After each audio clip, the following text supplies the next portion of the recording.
Bonjour chères âmes, je suis ravie de vous parler d'un sujet qui nous concerne tous, c'est celui des émotions. C'est un sujet dense, vaste, et j'ai décidé de le partager en 2 épisodes. Nous allons donc partir à la rencontre de ce qui nous anime tous en tant qu'êtres humains. La question de la santé mentale et du bien-être émotionnel est de plus en plus abordée. Mais partager ouvertement et honnêtement ses émotions à son entourage familial ou sur son lieu de travail reste marginal. Et à la question habituelle « Comment ça va ?», la réponse est la plupart du temps « Ça va », même si ce n'est pas le cas. De nombreuses personnes restent freinées par la peur de paraître faibles et vulnérables et d'être rejetées, moquées ou encore manipulées. Quand nous ne nous sentons pas bien, notre réflexe naturel est de vouloir aller mieux. Et c'est normal, car on ne vit pas très bien avec l'émotion qui nous sort de notre tranquillité. Je me souviens de la méthode Coué qui préconise de voir le côté positif. Je vais bien, tout va bien. Mais pour aller vraiment bien, il est indispensable de se pencher sur ce qui ne va pas. Or, c'est déjà douloureux et ça ne nous tente pas trop. La première étape, c'est de reconnaître que nous ressentons un inconfort. Parfois, nous avons la sensation que le problème est chez l'autre. Mais si nous nous recentrons sur nous-mêmes, nous verrons que cela nous concerne et que l'autre agit comme un miroir pour mettre en lumière nos blessures. Écouter ces émotions permet une compréhension plus profonde de ses besoins, de ses valeurs et de ses réactions émotionnelles. Lorsque nous ignorons, consciemment ou non, nos émotions, elles s'accumulent lentement à l'intérieur de nous, couche après couche, créant une pression intense, semblable à celle qui se construit dans une cocotte-minute fermée. Apprendre à dire non pour faire respecter ses limites s'avère alors essentiel. C'est ce oui à soi, c'est respecter ses besoins primordiaux en accord avec notre nature, notre personnalité. Accepter ses émotions et les partager avec notre entourage, se montrer vulnérable, nous rend humains et vivants. C'est un acte de force, de courage et de résilience. Ainsi les autres peuvent mieux comprendre nos réactions, nos changements d'humeur. En faisant cette démarche, cela permet également une meilleure communication et des relations apaisées en général. Nous accueillons donc cette émotion, lui laissons de la place pour qu'elle puisse être exprimée, entendue. Il n'y a aucun jugement à avoir. Ce n'est ni bien ni mal. Il n'y a pas une bonne ou une mauvaise émotion.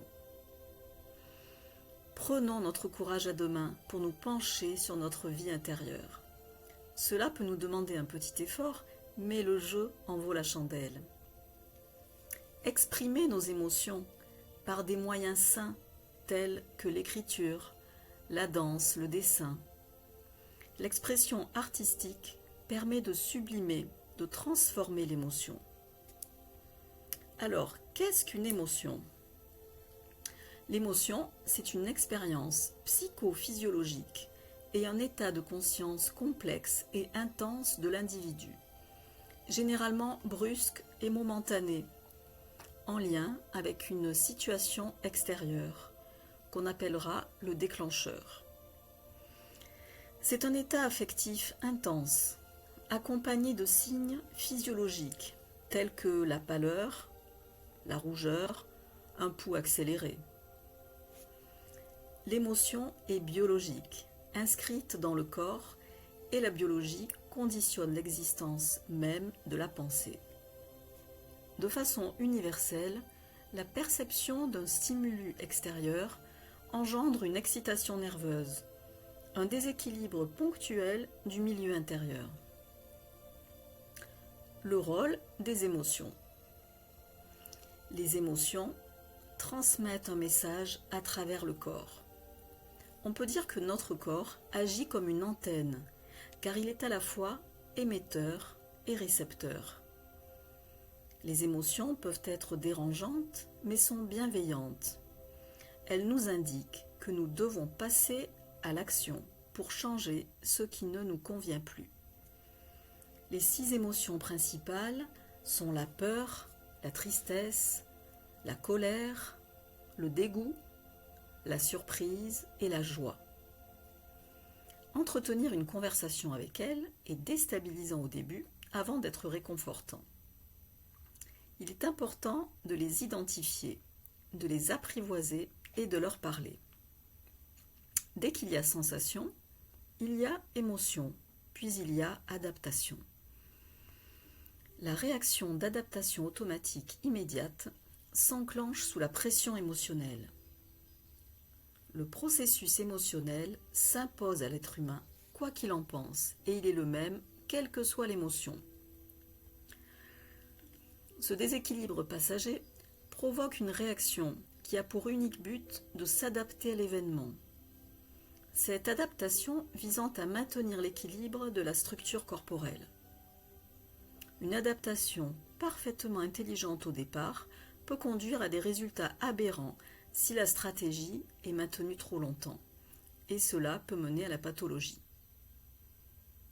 La conscience doit venir éclairer le processus, sinon on peut rester bloqué dans un des 3 comportements adaptatifs automatiques, qui sont fuir, ce qui dérange ou met en danger, lutter, se battre, quand on ne peut pas fuir, se soumettre. Quand on se soumet, on est inhibé. Le corps réagit par des signes physiques tels que la fatigue, la tristesse et une immunité basse. L'émotion vient de emotion et signifie mettre en mouvement. Elle a la même racine que motivation, ce qui fait agir. Pour comprendre l'émotion, mettre en conscience le processus émotionnel en présence en plusieurs étapes. 1. Identifier le contexte dans lequel survient l'émotion. C'est le déclencheur. 2. Se centrer sur soi pour éprouver dans son corps et reconnaître donc l'élément déclencheur. 3. Repérer l'émotion ressentie, l'accueillir, être à l'écoute de son ressenti et de la réaction adaptative immédiate automatique, telle que la pâleur, la rougeur, des frissons, le pouls qui s'accélère, un mal quelque part. 4. Verbaliser l'émotion en la nommant pour en faire baisser l'intensité. Pour cela, j'aime bien me référer à la pratique bouddhiste qui préfère dire « il y a cette émotion en moi » plutôt que « j'ai » ou « je suis ». Il est donc préférable de dire « il y a de la peur en moi », qui montre le caractère extérieur à soi et passager, plutôt que « j'ai peur », où la personne s'identifie à la peur, alors que la peur est juste une émotion et ce n'est pas la personne elle-même. Communiquer avec l'émotion, parler à la partie du corps qui ressent cette émotion, cette douleur, la gêne. Entretenir une conversation avec elle peut être déstabilisant, mais au fond, c'est très réconfortant. 5. Analyser son besoin. Écoute, approbation, réconfort. 6. Exprimer son malaise, faire part de son besoin par une demande. L'émotion permet de satisfaire un besoin à court terme, un besoin de sécurité. Vivre ce processus émotionnel restaure un équilibre. Il faut savoir que le corps réagit extrêmement vite, avant les mots, avant la logique. Le cerveau déclenche les signes physiologiques correspondant à l'émotion. Lorsque nous sursautons, la réaction du corps a devancé la prise de conscience de ce qui fait sursauter.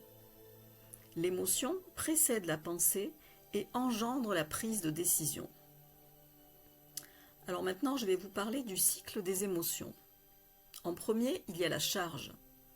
Donc ça peut être un stimulus agréable ou désagréable. En deuxième, il y a la réaction du corps physiologique, qu'elle soit hormonale, cardiaque, rougeur ou pâleur du visage, des sueurs par exemple. En troisième point, il y a la décharge. Pour réduire la tension, la personne va répondre par le combat, passage à l'action par la parole ou les mouvements du corps, ou alors par la fuite. Et s'il n'y a pas l'étape de la décharge, que la personne ne fait rien, par exemple si elle est en colère mais qu'elle n'exprime pas cette colère, alors il y a inhibition, qui entraîne de la fatigue et même un épuisement. Il faut savoir qu'une colère réprimée peut entraîner de l'acidité dans le corps, des ulcères, des troubles du foie, du pancréas, des reflux gastriques et du bruxisme. La quatrième étape dans le cycle des émotions est la récupération.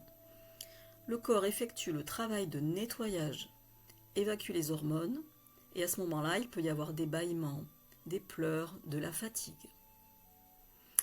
L'émotion est toujours passagère, elle ne dure jamais. C'est vraiment un message, une information pour soi. L'événement déclencheur, en tant que tel, est peu signifiant. En effet, nous ne réagissons pas tous de la même manière devant un fait. En termes d'émotion, c'est l'impact de l'événement, la façon dont il a été digéré qui importe. Épictète a dit « Ce ne sont pas les événements qui nous troublent, mais les jugements que nous portons sur eux. » Et j'adore cette phrase aussi. Il ne dépend pas de toi d'être riche ou en bonne santé, mais il dépend de toi d'être heureux. Cela nous ramène à notre propre responsabilité. Le passage par la phase de vulnérabilité ouvre la voie de la conscience. Beaucoup de personnes sont dans le déni de leur propre souffrance, dans l'inconscience de leurs blessures. Et la société nous amène d'ailleurs à occulter nos blessures en choisissant un des multiples plaisirs pour s'évader.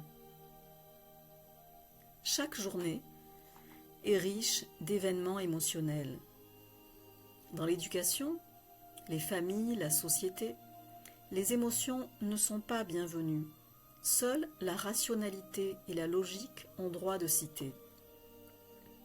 De nombreuses personnes s'inscrivent à des séances de coaching en espérant annihiler toute réaction émotionnelle, voire toute conscience de leurs émotions. Elles ne voudraient ressentir que des émotions positives, telles la joie. Mais ce n'est pas possible. La nature est faite ainsi. Il y a le jour et la nuit, le masculin et le féminin, le positif et le négatif, la pulsion de vie et la pulsion de mort. L'un ne peut exister sans l'autre. La reconnaissance de ses propres émotions, ainsi que celles des autres, aide à résoudre plus rapidement des problèmes relationnels. Les émotions nous aident à communiquer, à mieux vivre nos difficultés, mieux comprendre les autres et les situations, et donc agir dans un sens adapté aux circonstances. Chaque émotion est un radar pour soi-même et pour les autres. L'intelligence émotionnelle a un impact bénéfique reconnu sur la santé mentale et physique. Elle permet à chacun d'identifier ses émotions et d'en comprendre les causes et les conséquences. Elle se définit comme l'habileté à percevoir et exprimer les émotions, ainsi qu'à les réguler chez soi et chez les autres. Les émotions influencent nos actions, nos réactions et nos interactions. Elles sont impliquées dans la réussite des équipes, mais aussi dans les tensions et les conflits. Des travaux récents en neurologie caractérisent l'intelligence émotionnelle comme l'interaction entre les parties rationnelles et émotionnelles de notre cerveau. Le quotient émotionnel est déterminé par un test, c'est une série de questions, qui indique la capacité à repérer les émotions chez soi et chez les autres, et à les gérer, permettant de développer la confiance en soi, grâce à la connaissance de soi et plus particulièrement par la conscience émotionnelle. Si cela vous intéresse et que vous me laissez votre adresse mail dans les commentaires, je pourrai vous envoyer ces questions-là. Alors, quelles sont nos émotions? Les 6 émotions principales sont la peur, la tristesse, la colère, le dégoût, la surprise et la joie. Chacune a son utilité. Alors, je précise ici que le stress n'est pas une émotion. C'est un état réactionnel de l'organisme soumis à une agression brusque. C'est un phénomène biologique naturel, un système réflexe de réponse et d'adaptation qui provoque des sécrétions hormonales ainsi que des manifestations extérieures. C'est également un état qui gaspille beaucoup d'énergie et fatigue la personne qui le subit. Nous utilisons le mot stress dès que l'on se trouve dans une situation inconfortable. Pourtant, derrière le stress peuvent se cacher de nombreuses émotions telles que la peur, la colère, la frustration, le dégoût, la tristesse, le doute, la honte ou encore l'inquiétude. Le mécanisme du stress se déclenche dans le cerveau à chaque perception ou pensée de danger. D'où l'importance de savoir gérer et écouter ses émotions, car identifier l'émotion permet de comprendre le message envoyé par notre corps et d'en déduire la réaction qui va pouvoir nous soulager. Alors voyons de plus près ces 6 émotions principales. D'abord la joie. La joie est un moteur. Elle correspond à la satisfaction d'un désir et procure du bien-être. Elle accroît l'énergie, la motivation et la confiance en soi. Ensuite, la colère. C'est une réaction de protection. Elle est utile pour se protéger dans les situations qui provoquent un sentiment d'injustice ou de frustration et permet de se recentrer sur soi, sur ses besoins et de poser ses limites. Ensuite, il y a la peur. C'est une émotion d'anticipation. Elle prévient d'un danger.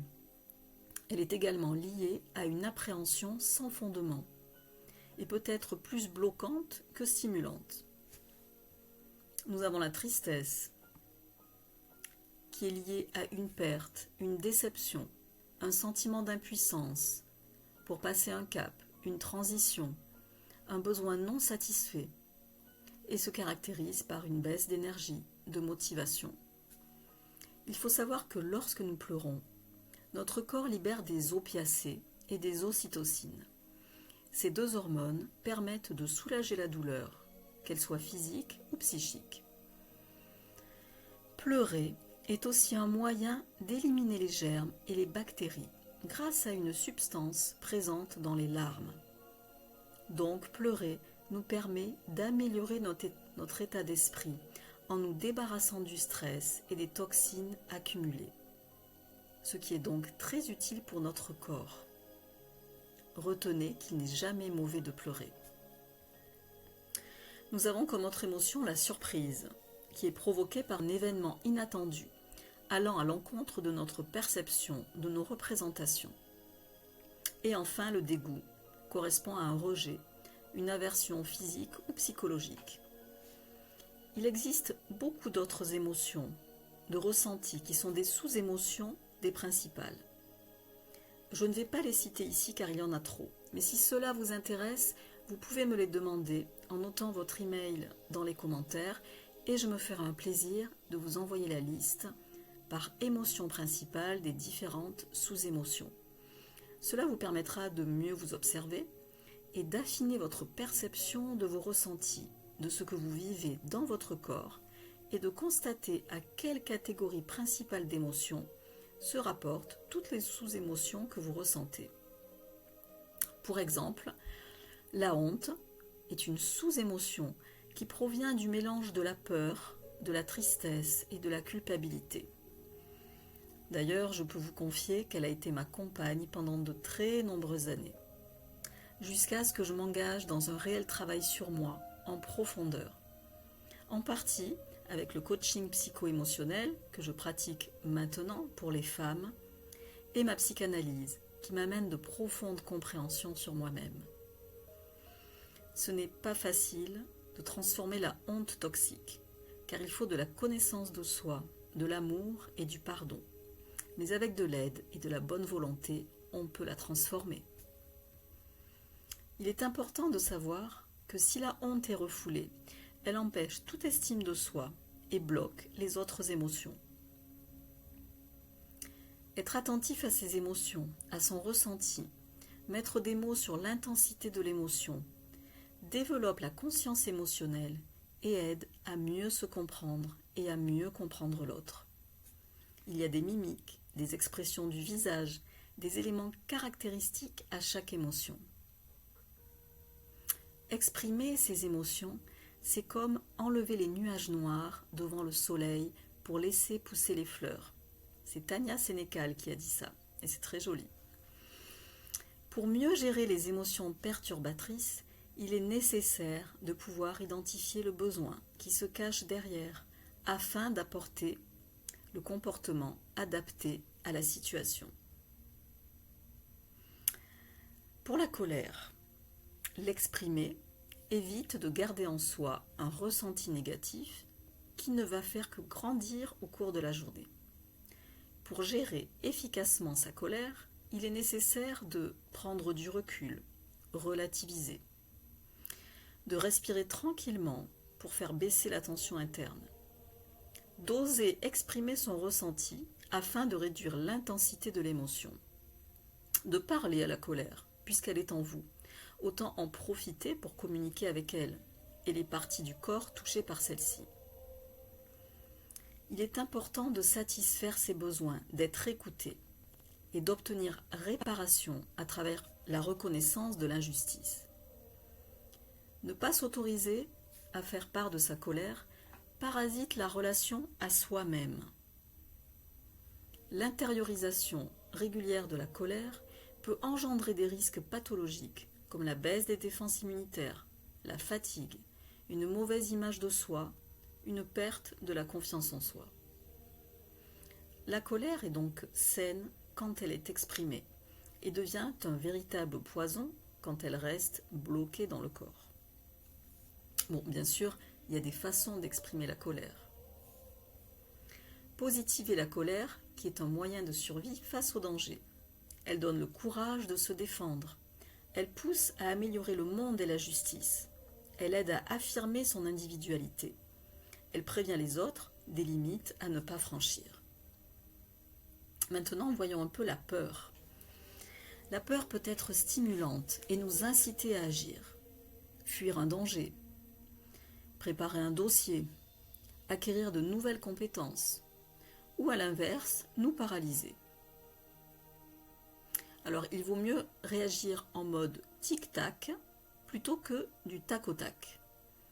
Ne minimisez pas l'événement, mais apprenez à sortir du positif de chaque situation. Et mon mari dit toujours, enfin régulièrement, il dit, c'est toujours la meilleure chose qui arrive. Et j'aime beaucoup ça. Ça permet de mettre de la distance et de prendre du recul. Voilà, j'en ai donc terminé avec cette première partie sur les émotions. J'espère que ça vous aura plu. Et je vous dis à la semaine prochaine pour la deuxième partie qui portera sur la gestion des émotions.